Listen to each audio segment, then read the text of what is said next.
औलाद का मोह। दिलीप और सुधांशु नाम के दो भाई थे। दिलीप की शादी कावेरी के साथ हुई और सुधांशु की शादी माया के साथ। शादी के बाद दोनों भाई अपनी अपनी पत्नी के साथ खुशी खुशी रहा करते थे। दोनों भाइयों के परिवार एक ही घर में रहता था, साथ में खाना, साथ में घूमना। कुल मिलाकर दोनों भाइयों का परिवार खुशहाल परिवार था। कुछ सालों के बाद दिलीप की पत्नी कावेरी को एक बेटा हुआ। भैया, आज मैं बहुत खुश हूँ, चाचा बन गया हूँ मैं। हाँ भाई साहब, इस बच्चे के घर में आने से तो रौनक आ गई है। मैं सबको बताऊंगी कि मैं तो चाची बन गई हूँ, चाची। तुम दोनों कितने अच्छे हो। हमारे बच्चे के आने से ऐसे खुश हो रहे हो जैसे ये बच्चा तुम्हारा ही हो। बस भैया, अब आपका बेटा इस दुनिया में आ गया ना, हम भी कोशिश करेंगे कि हमारा भी बच्चा जल्दी से इस दुनिया में आ जाए। और फिर आपका और हमारा बच्चा दोनों मिलकर दिन भर घर के आंगन में खेला करेंगे। कितना मजा आएगा ना। सच कहती हूँ माया, मैं भी उसी दिन का इंतजार कर रही हूँ जब तुम्हारी भी गोद भर जाएगी और मेरे बेटे को एक छोटा भाई या बहन मिल जाएगी। 1 साल बीत जाता है। दिलीप और कावेरी का बेटा अब 1 साल का हो चुका था, लेकिन सुधांशु और माया की कोई औलाद नहीं होती। माया, लगता है कि हमारी जिंदगी में बच्चे का सुख ही नहीं है। ऐसा क्यों कहते हैं? दिलीप भाई साहब का बेटा भी तो हमारा ही बेटा है ना। तुम्हारी बात बिल्कुल ठीक है माया, लेकिन फिर भी हमारा खुद का एक बच्चा होता तो कितना अच्छा होता।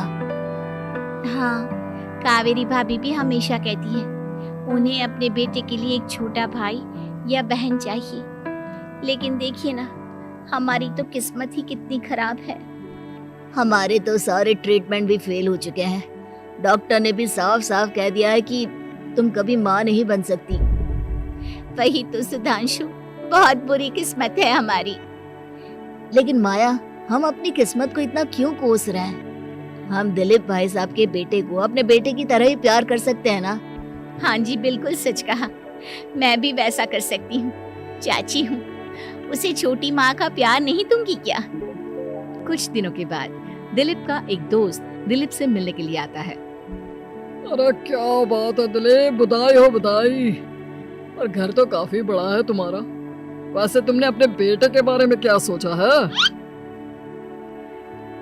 भैया, और क्या सोचेंगे, बस उसे पढ़ा लिखा कर अफसर बनाएंगे, उसकी पढ़ाई पर खर्च करेंगे। अरे भाभी, आपकी तो इतनी सारी प्रॉपर्टी है, आपको किस बात की चिंता? ले देकर एक बेटा ही तो है। अरे नहीं दोस्त, तुम गलत समझ रहे हो। इस घर में मैं और मेरा छोटा भाई दोनों रहते हैं। इस घर का आधा हिस्सा मेरे छोटे भाई का है। अच्छा, कितने बच्चे हैं तुम्हारे छोटे भाई के? भैया, उनके साथ ना कुछ प्रॉब्लम है। मेरी देवरानी कभी माँ नहीं बन सकती। अरे फिर किस बात की चिंता? अरे मैं तो कहता हूँ अपने बेटे के भविष्य के बारे में सोचिए ही मत। बस ये घर उसके नाम करवा दीजिए। देखिए, आपके भाई का भी कोई बच्चा नहीं है तो सब कुछ आपके बेटे को ही मिलना चाहिए। लेकिन ऐसा करना क्या सही होगा? अगर उनका बच्चा नहीं है तो क्या हुआ? ये घर आधा उनका है, उनकी जो मर्जी है वो करे। अरे कैसी बात करते हो? उनकी कोई औलाद नहीं है, वो क्या करेंगे प्रॉपर्टी अपने नाम रखकर? हाँ, वैसे भाई साहब, आपकी बात तो बिल्कुल सही है। अब जो कुछ भी है वो हमारे बेटे का ही तो है। आखिर वही तो इस घर के वंश को आगे बढ़ाएगा। मैं कल ही देवर जी से बात करती हूँ। अगले दिन सुधांशु और माया, इधर आओ। तुम दोनों से एक बहुत जरूरी बात करनी है मुझे। बताइए ना भाभी, क्या बात है? आपको कहीं जाना है तो आप अपने बेटे को मेरे पास छोड़कर जाइए। मैं ही पूरा दिन रख लूंगी उसे। अरे नहीं माया, वो तो मुझे पता है। मैं किसी और चीज के बारे में बात करना चाहती हूँ। बताइए ना भाभी, क्या बात है? देखिए देवर जी, आपका कोई बच्चा है नहीं, लेकिन मैं जानती हूँ कि आप हमारे बेटे को अपने बेटे की तरह ही प्यार करते हैं। भाभी, बेटी की तरह नहीं, वो हमारा ही बेटा है। मेरे लिए तो वो मेरा ही बच्चा है। वही तो फिर क्यों ना ये सारी प्रॉपर्टी हम मेरे बेटे के नाम करवा दे, क्योंकि तुम्हारा हो या मेरा, हम सबका एक ही तो है बेटा। लेकिन भाभी, अभी तो वो सिर्फ 1 साल का है। अभी से प्रॉपर्टी उसके नाम करवाने का क्या मतलब है?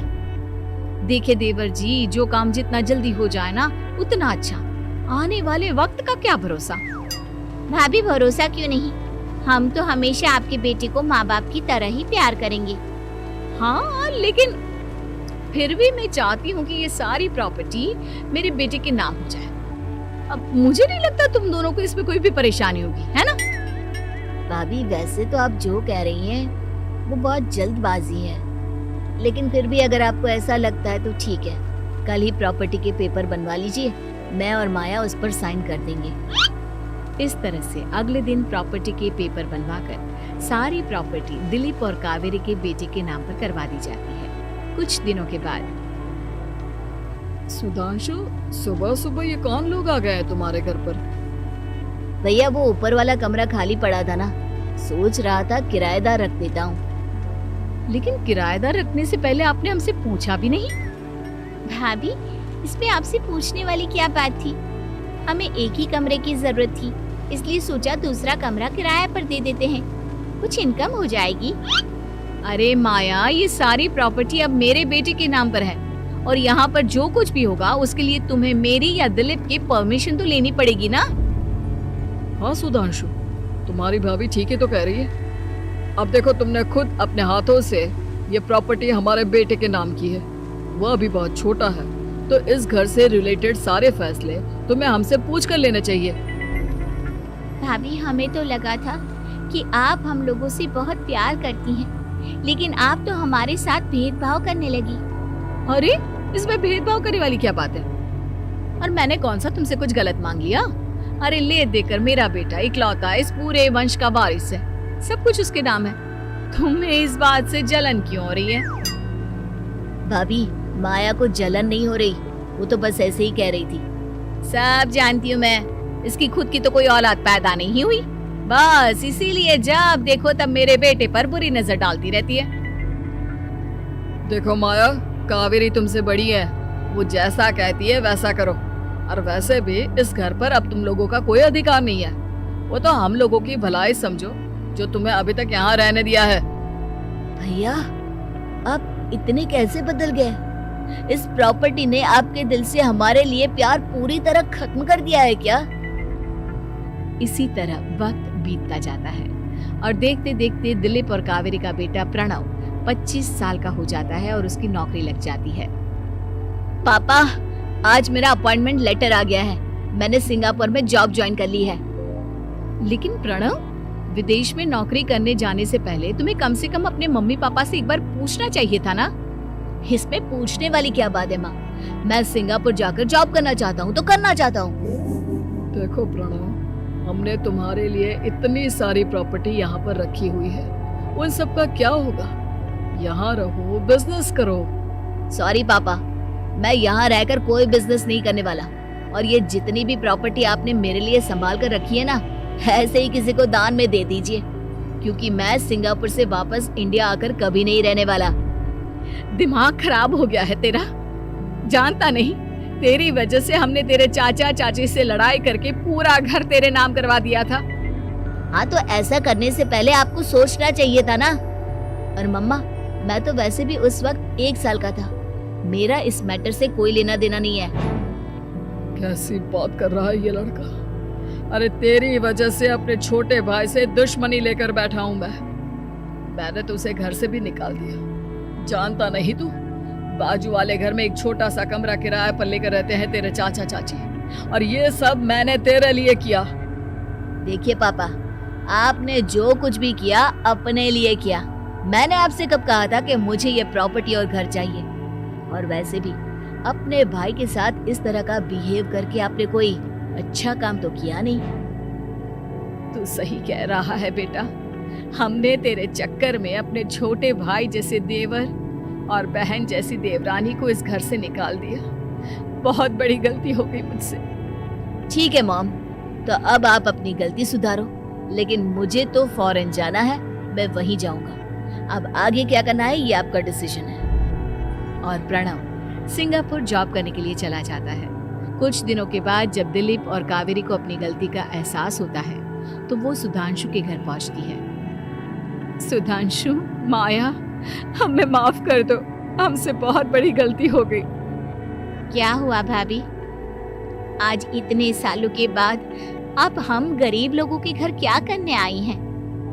भाभी, हमने तो खुशी खुशी अपने भतीजे को सब कुछ दे दिया, अब हमारे पास कुछ भी नहीं बचा है।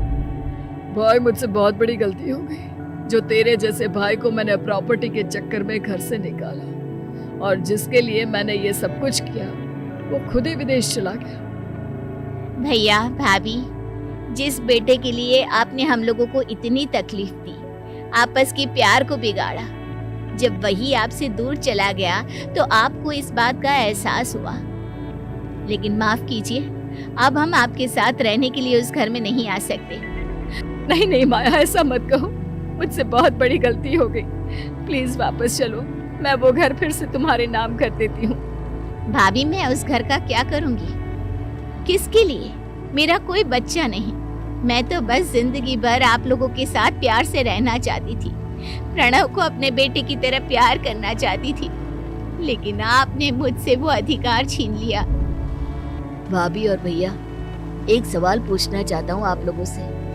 जो बच्चा कुछ ही दिन पहले दुनिया में आया हो, जिस बच्चे के भविष्य का आपको पता ही ना हो, उसके लिए अपने पुराने रिश्तों को तोड़ देना, अपने सगे रिश्तेदारों से दुश्मनी मोल लेना, उनके साथ झगड़ा करना, उनकी बेइज्जती करना, क्या ये सही है? कम से कम हमें सही वक्त का इंतजार तो करना चाहिए ना। सिर्फ प्रॉपर्टी के लिए अपने सगे भाई को घर से निकाल दिया, वो भी अपने 1 साल के बेटे के लिए। क्या ये वाकई में सही था? जवाब दीजिए मेरी बात का।